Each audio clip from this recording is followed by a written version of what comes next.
Tulta sa ato ang buhi nga Dios, kung naay mga buluhato sa simbahan, diha usahay matistingan ba haway palabihon nato ang pag-rest nga makapahulay ta physically kalami, kay katulog kahulugon kay tong mata o di ba kaha mo choose ta nga wato kuno dito kay naara ba koy kanang importante ang akong presensya dito karon sa simbahan. No? Ingon pa, dili niya palabihon ang iyang kaugalingon, kung dili musunod siya kanako bisan pa kung kamatayon ang iyang dangatan. Kuyawa, ani ba? Till death do us part. Bisan pa kamatayon ang iyong dangatan, pagkabalo ka nga si Lord ang imo ang gisunod, ang musunod yung taigsoon. Pangutan na, kaya ba na to?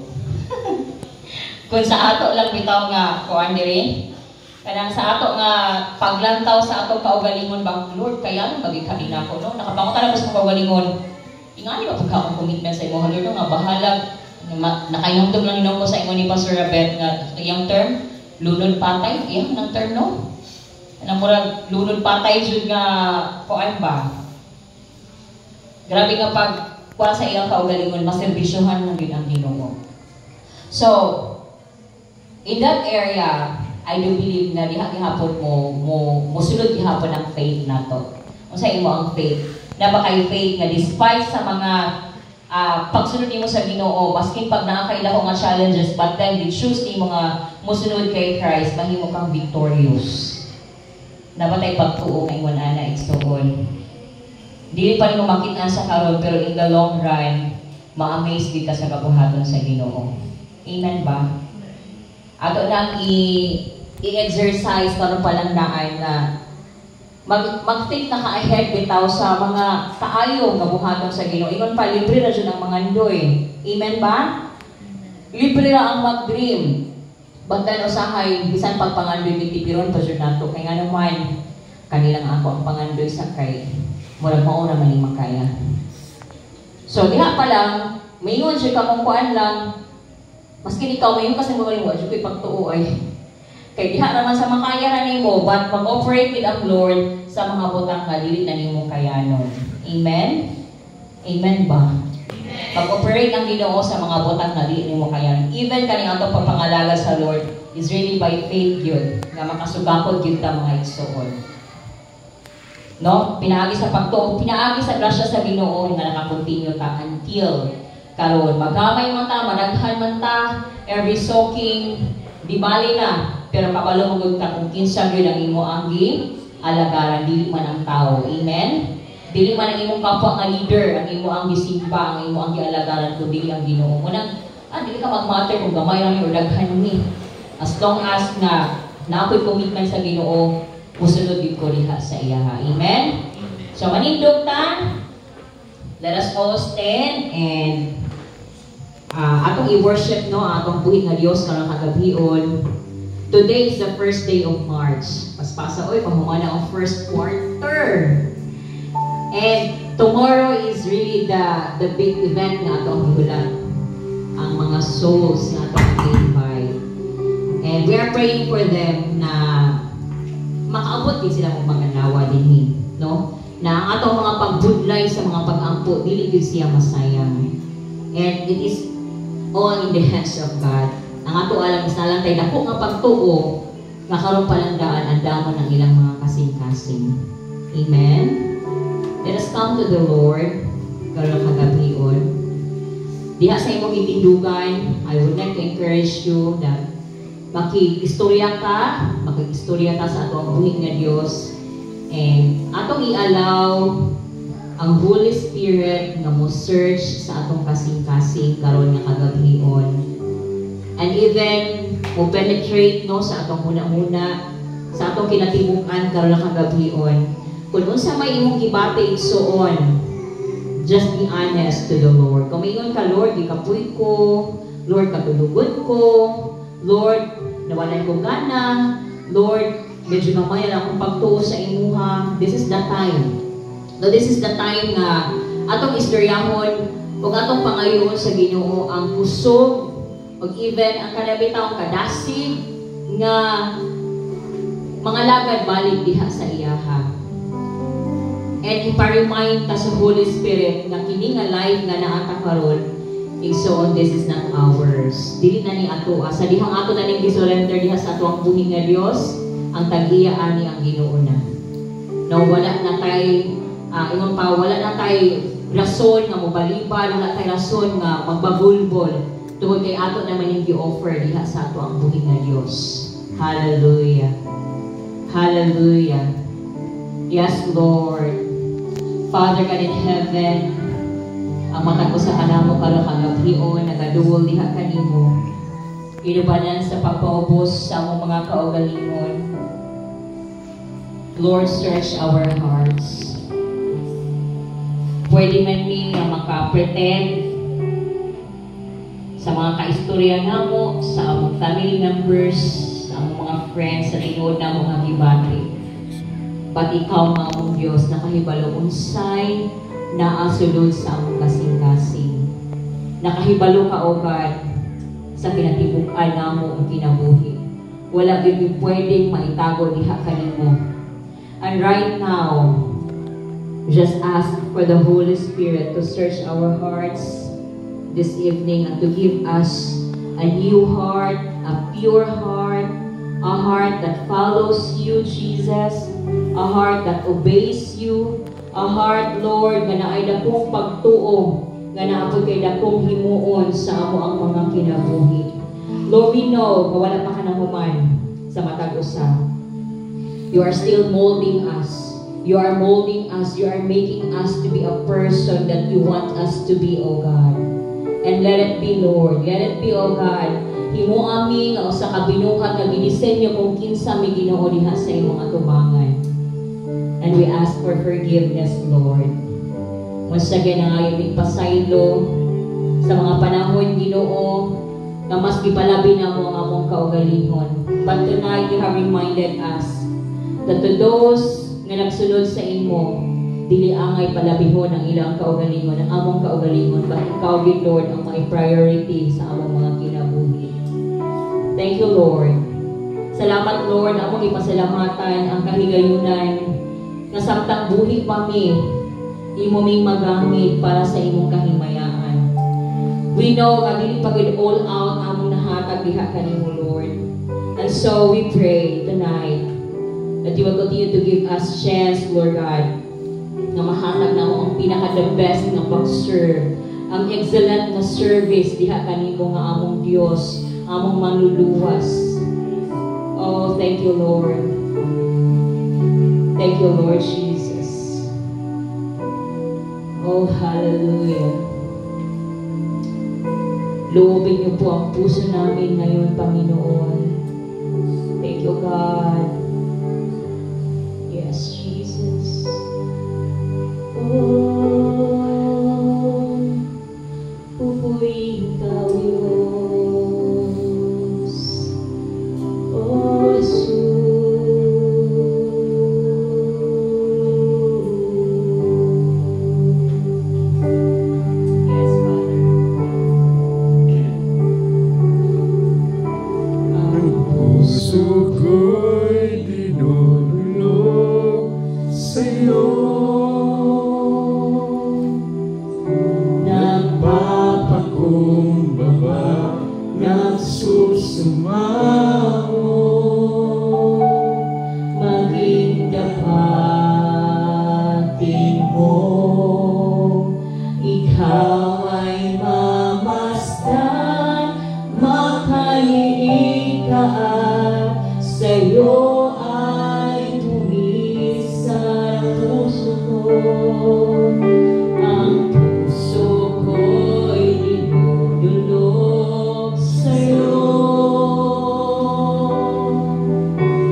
Susumamo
banal mong tahanan, luglugan ng iyong wagas na pagsinta. Daluyan ng walang hanggang mga papurit pagsamba, maghari ka, O Diyos, ngayon at kailanman. I want to again with all of our hearts. Ang puso ko'y lumulog sa'yo, nagpapakumbaba, nagsusumamo, makikdapatin mo.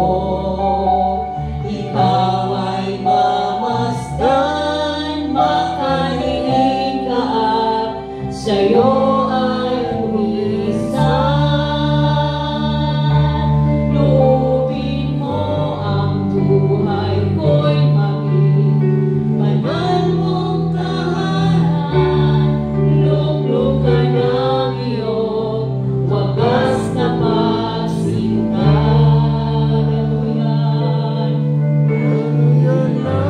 Yes, Lord. Papurit pagsamba,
ang nahigugma nimo.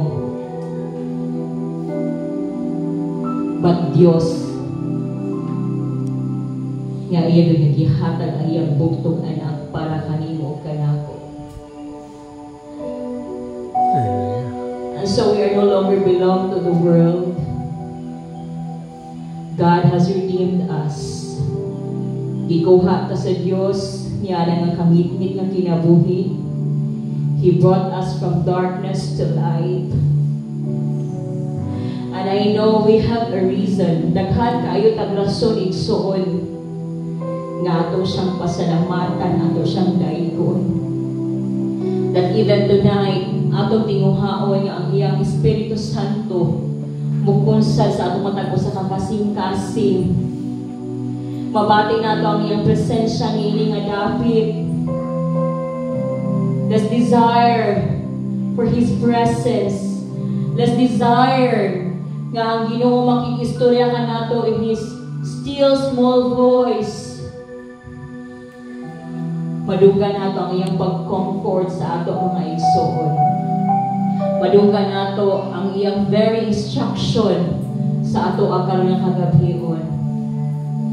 Kung naatay doubt, it's time na ato na i-surrender niya sa ato ang buhi na Diyos. Kung naamang ka sa punto karon nga dili ka kasabot, it's time nga atong isalig diha sa ato ang Ginoo nga nakabalo, nakaswito kung kinsa kita diha sa iyang atubangan. Oh God. Yes, Lord. With all of our hearts, Lord, nagapaubos mi sa among kaugalingon. Yes, we know we are not worthy. But God, gitagaan mi nimo og opportunity, gitagaan mi nimo og chance, Lord, nga makorek ang among mga kinabuhi o mahimuming kakos nga mga lagay diha kanimo pinaagi sa imong anak nga si Jesus. And so tonight, oh God, ina mo gusto kawangon kini nga panahon nga ma-restore me spiritually, ma-restore me physically,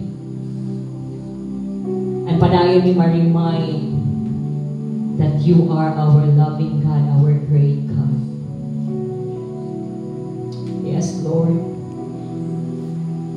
Padayon nato i-surrender ang atong kinabuhi diya sa atong buhi nga Dios.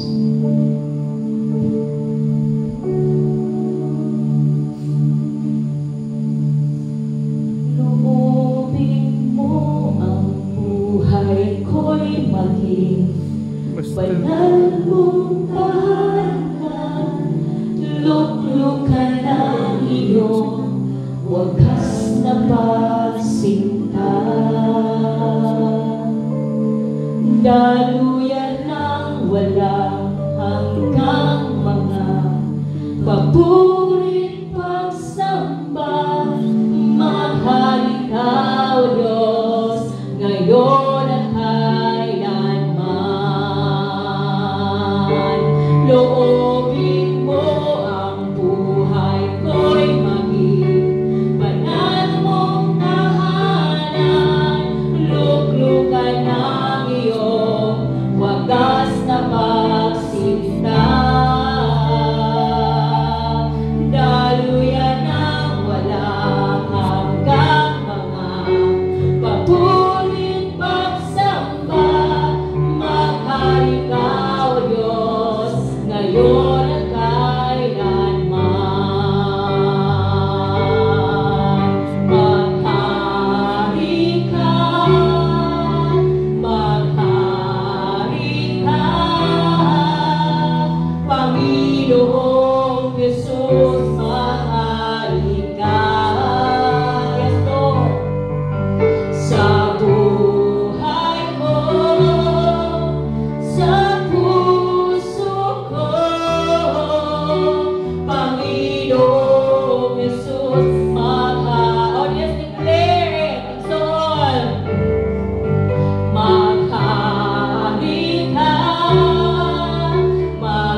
Dahil ka nagapahinumdum sa amo nga that you are our King, that you are our Lord, and oh God, apart from you, we can do nothing.